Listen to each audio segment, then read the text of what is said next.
5 वर्ष तक बाल्य, 5 से 10 तक पौगंड और 10 के बाद कैशोर, उसके बाद युवावस्था, 15 फिर प्रौढ़ावस्था, फिर वृद्धावस्था। कुमार माने तो सब जगह हो, सब होता है। पौगंड भी कुमार है, लड़का भी, तो लड़का है उसका कुमार के माने लड़का। हाँ, नंद कुमार, बस वो चाहे वो जितनी उम्र हो जाए। लीला क्षेत्र में पौगंड लीला तक कुल है 10 साल तक ब्रज में रहे, उसी को लीला कहते हैं। और गोलोक में सदा किशोर रहते हैं, वो उनका नित्य स्वरूप है किशोर 15 साल के, उससे अधिक उम्र नहीं होती ठाकुर जी। लेकिन रहने को तो अनादिकाल से अब तक है। हाँ, और यहाँ भी सैकड़ों वर्ष रहे, इंडिया में भी। लेकिन 15 साल से अधिक शरीर नहीं बढ़ा उतना ही दिखाई देता है। लेकिन लीला रस जो है वो पौगंड तक है, बस बाल्य पौगंड। ये जो रामायण में कहा, ये है कुमार मोर लघु भ्राता, लक्ष्मण के लिए कहा ना। तो कुमार का मतलब हम लोग 15-16 साल की उम्र तक समझते थे कि, नहीं तो लोग बहुत से कुमारे कहते कि रामचंद्र ने झूठ कैसे बोल दिया कि शादी हो चुकी थी, ये कुमार मोर लघु भ्राता। नहीं, वहाँ कुमार माने कुमार ही है। अच्छा, मजाक किया। अच्छा, कुआरा है, मजाक में कहा था, यानी बिना शादीशुदा था। बीवी नहीं दिखाई दे रही साथ, इसलिए कह दिया। अब हमारे साथ तो श्रीमती है, हम कैसे कहे कुंवारे। हाँ, तुमने कहा अरे हमारा छोटा भाई है, ये कुंवारा है, इससे ब्याह कर लो। मजाक में कहा था। द्वापर में जैसे इतने साल के रहे हो, द्वापर में तो 15 साल के हमेशा रहे, उम्र उतरी शरीर होती। तो आश्चर्य करते थे, लोग आश्चर्य करते थे कि ये ऐसा क्यों है। नहीं, लोग तो उनको अलग अलग ढंग से देखते थे।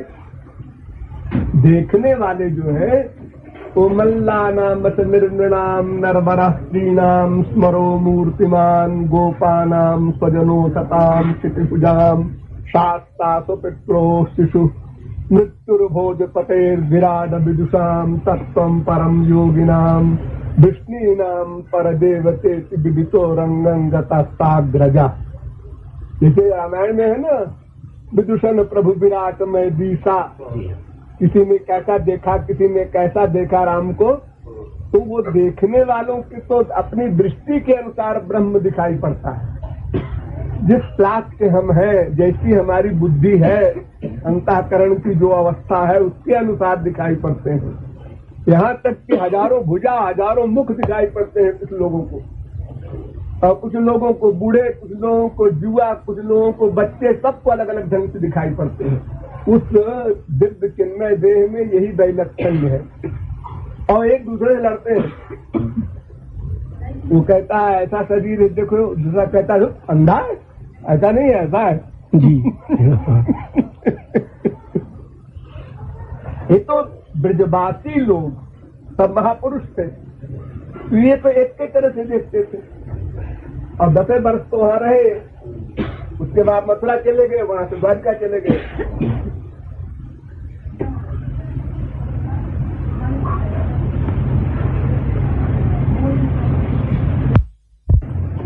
ये तो उनका नित्य शरीर का ब्रज लीला का वर्णन है। और वैसे तो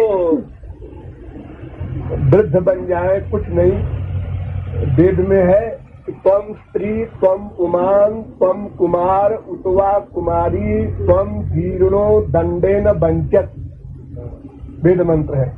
तुम स्त्री भी बन जाते हो, पुरुष भी बन जाते हो, जवान भी बन जाते हो, कुमार भी बन जाते हो, और बूढ़े बन करके हाथ में डंडा ले करके दंडेन वंचति, और संसार को ठगते हो।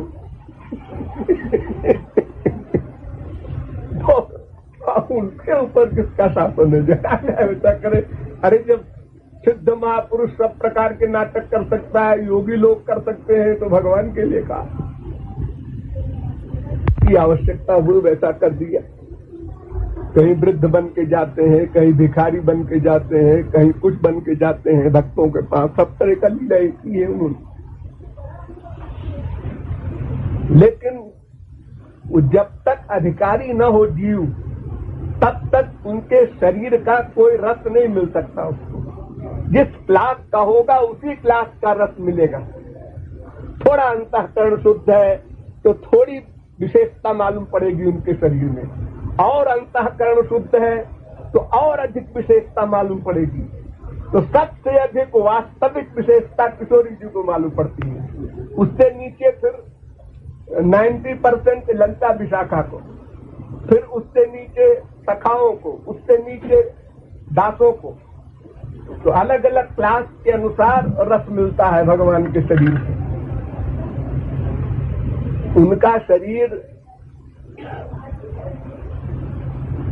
का बड़ा लंबा विस्तार है, क्या करोगे इतना बारीक समझ के, लेकिन दो प्रमुख है, एक प्राभव शरीर, एक वैभव शरीर।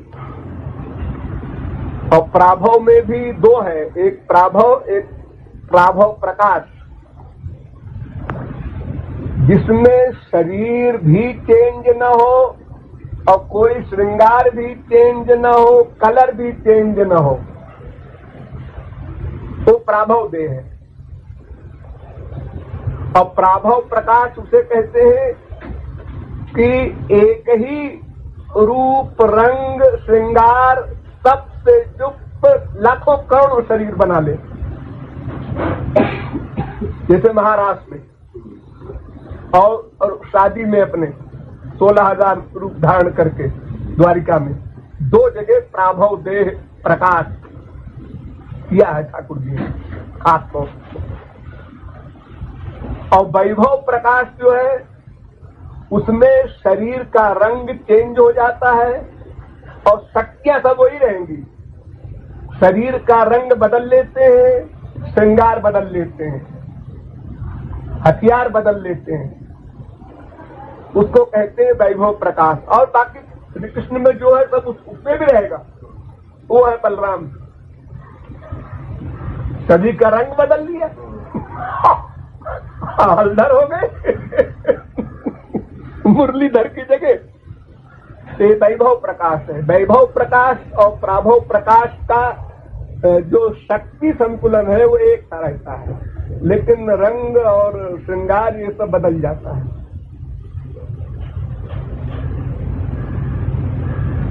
ये है स्वयं रूप श्री कृष्ण का। और तदेकात्म रूप एक होता है, जैसे महाविष्णु नारायण है, 4 भुजा वाले वैकुंठ के अध्यक्ष, और द्वारिका के हैं और मथुरा के हैं। अब मथुरा के, द्वारिका के, वैकुंठ के, ये सब तदेकात्म रूप हैं श्री कृष्ण के।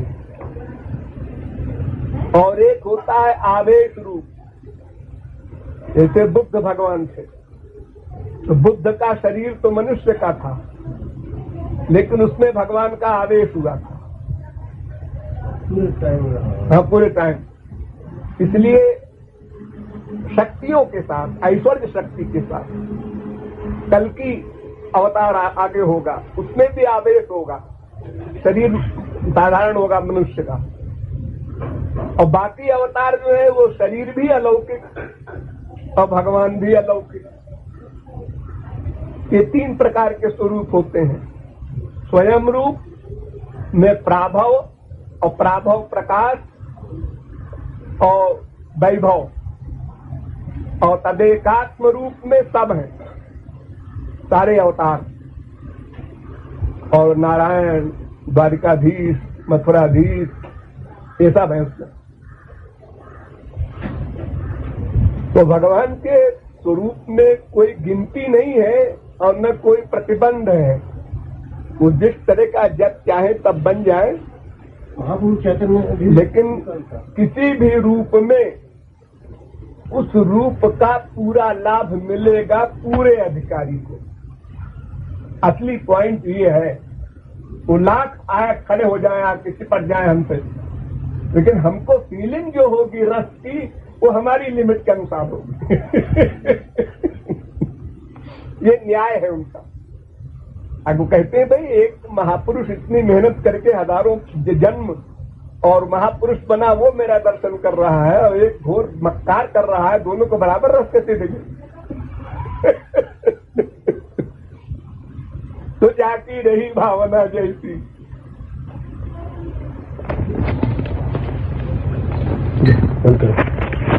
बड़ी बारीक बातें हैं, उनको हम समझाते नहीं है कि क्या काम किया अभी तुम लोग। मैं चैतन्य महाप्रभु को भी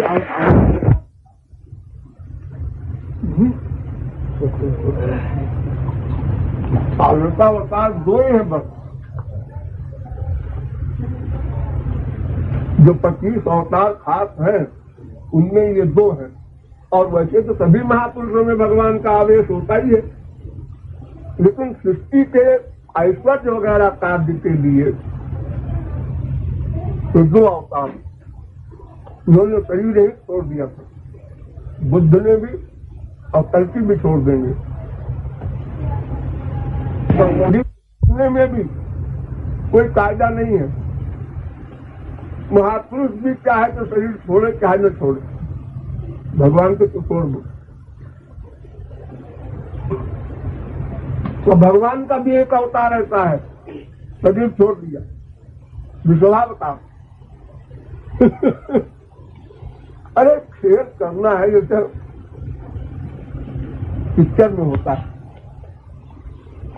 अलग अलग ढंग से लीला करना है। लीला मैंने 420 हम लोगों को ठगना है, कैसे ही ठगे। परम स्वतंत्र सर पर कोई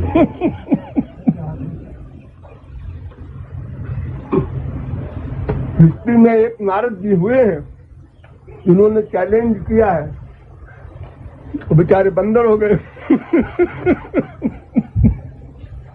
यहाँ तक कह डाला मरी हो जाए, मर जाऊंगा।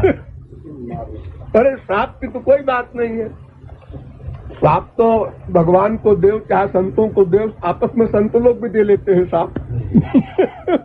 लेकिन मरी हो, प्रभु मरियों का मतलब ये कि मारूंगा या मैं मर जाऊंगा? मरी हो बाकायदा मार डालने की बात हो रही है भगवान को। अरे हाथ पैर से मारने की बात क्यों होगी, वो तो सापेक्ष हो जाएगी। वो तो हो तो जाएगी, मैं समझ रहा था कि अब मैं या तो मैं मर जाऊंगा, अपने मर्दे की सुसाइड करने की बात। नहीं, मैं कैसे मर जाऊंगा, खबर लूंगा उनकी कि मैं मर जाऊंगा। शर्म के मारे मर जाता ना आदमी। गलती तो उन्होंने किया है, शर्म के मारे, और मरूंगा मैं। वो तो क्यों कहते हैं, या तो मारूंगा या तो मरूंगा। हाँ, ये हो सकता है कि कोई ये अर्थ करे कि मैंने झापड़ लगाएंगे, लेकिन मार डालने को यहाँ पे लिखा है। जब दिमाग खराब होता है माया के द्वारा, तो फिर मनुष्य क्या बोलता है, कुछ कंट्रोल नहीं रहता, उसका कुछ हिसाब नहीं है। तुलसीदास के शुरू में लिखा है ना कि हरि माया बस जगत भ्रमाही, नहीं कहत कछु अघटित नहीं। कुछ भी कर माया के अंदर में आदमी है तो काम भी आएगा, क्रोध भी आएगा, लोभ भी आएगा, ईर्ष्या भी आएगी। उस समय वो क्या पक जाए, इम्पॉसिबल भी सब बातें बोल जाता है वो। तो क्रोधात भवत सम्मोहा, सम्मोहात सुविभ्रमा, भ्रंशात बुद्धिनाशो, बुद्धिनाशात प्रणस्य। सिद्धांत गीता का क्रोध हुआ तो जो उसकी बुद्धि वर्तमान काल में है, कितनी लिमिट की है, थोड़ी है, तो भी गई क्रोध में। अपने बाप को गाली देगा, माँ को गाली देगा। अब बाद में जब बुद्धि नॉर्मल हो गई, क्रोध चला गया, तो मैंने बड़ी बेवकूफी की, मुझे ऐसा नहीं करना चाहिए था। अरे अगर गलती भी किया था बाप ने तो हट जाते वहां से, सोचता है बाप ने। लेकिन उस समय तो बुद्धि जब नष्ट हो गई, तब फिर क्या है, जइयो सांप के मरियो जाई के आगे भी कुछ कह सकते थे। लेकिन ऐसा देखते हैं, नारद जी भी भगवान के अवतार हैं, सनकादिक भी भगवान के अवतार हैं। तो ये सब नाटक है कि हमको अज्ञान आ गया।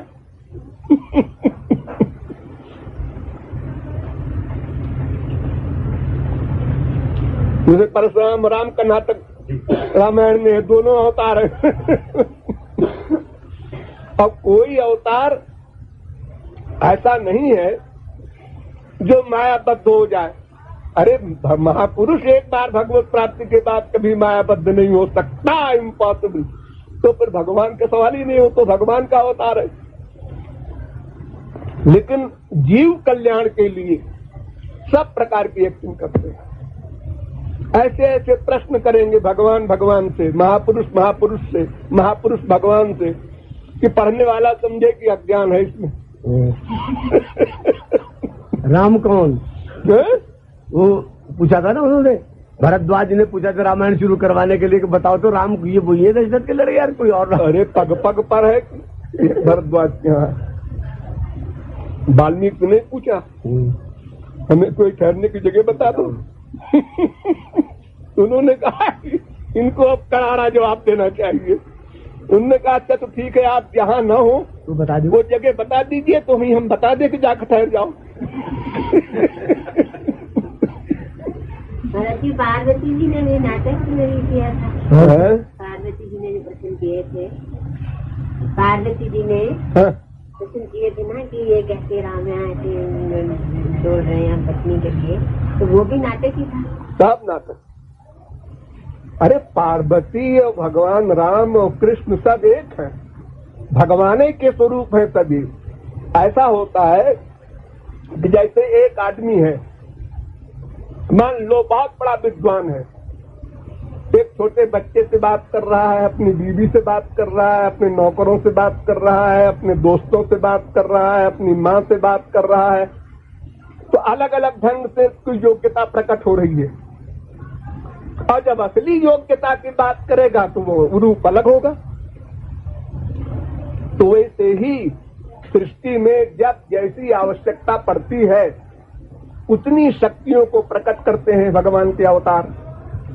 तो जिस अवतार में मामूली शक्ति प्रकट हुई है उसको हम कह देते हैं कि भगवान का थोड़ा स्वरूप है। इसमें है नहीं थोड़ा स्वरूप, है तो पूर्ण। वही भगवान का सही बटा नहीं होता, 1/4 भगवान 1/8 भगवान। लेकिन वो शक्ति जो प्रकट होती है वो अलग अलग लिमिट में होती है, जब जब जैसी जरूरत पड़े। हर भाई एक पहलवान को लेट्रिन जाना है, 1 लोटा पानी ले जाएगा, लेकिन जब वेट उठाने की कंपटीशन की बात आएगी तो वहां पर वो 1 क्विंटल उठाता है।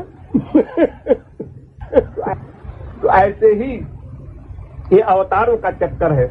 मनुष्य भ्रम में पड़ जाता है कि परशुराम हार गए राम से। वो कमजोर भगवान है, राम बलवान भगवान है। वेद व्यास सब भगवान के अवतार हैं। अरे वैसे तो महापुरुष भी सब भगवान के बराबर हो ही जाते हैं, लेकिन लीला में सब नाटक होता है।